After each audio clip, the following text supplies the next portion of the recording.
Hey everyone, I've got a project here that I think is going to be quite interesting. The client bought a Victorian style settee that it's gorgeous, carving top, arms, everywhere. It's a beautiful piece, but she didn't realize that it's a child size, and what she would like to do is raise it up to an adult size. Right now the seat is about, once it's pushed down here, is about 13.5 inches, and we need to go to probably somewhere around 16, maybe 16.5 inches. So I need to recreate these front legs and back legs. The back legs are pretty simple.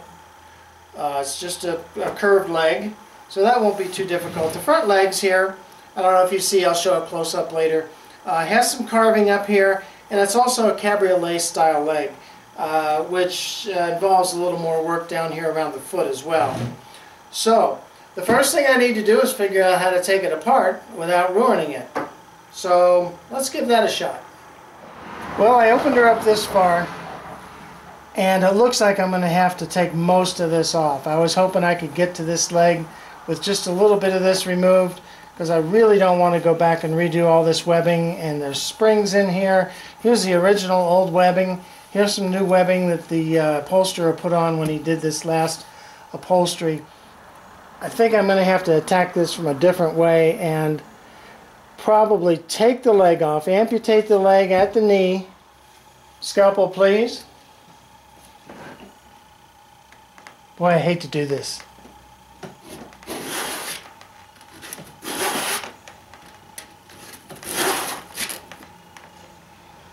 All right, we're off. And now for the fun part.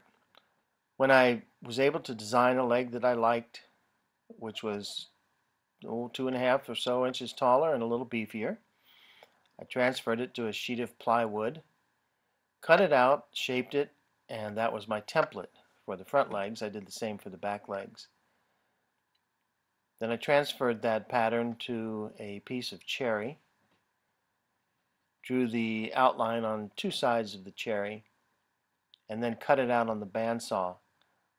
When I cut it out, I cut one way, tape the pieces back on, and then cut the other way. That gives me the complete shape that I can then sand, scrape, and do some final shaping with. There's actually quite a bit of work at this point just to get a really nicely done leg. Then I transferred the design, the carving on the top of the leg, on the knee of the leg, to the new one and carved it out. It was a fairly rough carving. It wasn't anything real intricate, so it was relatively easy to do.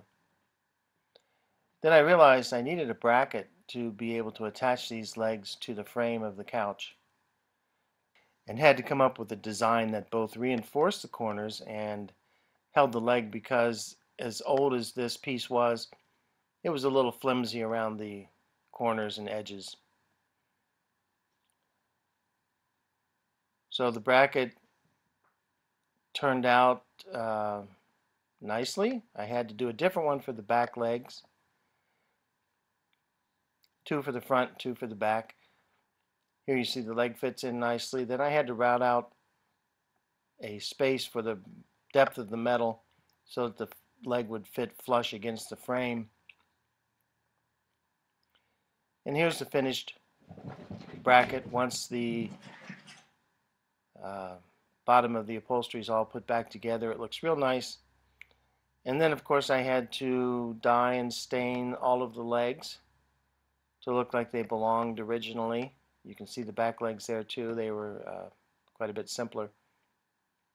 Looked just like we wanted it to look when we started.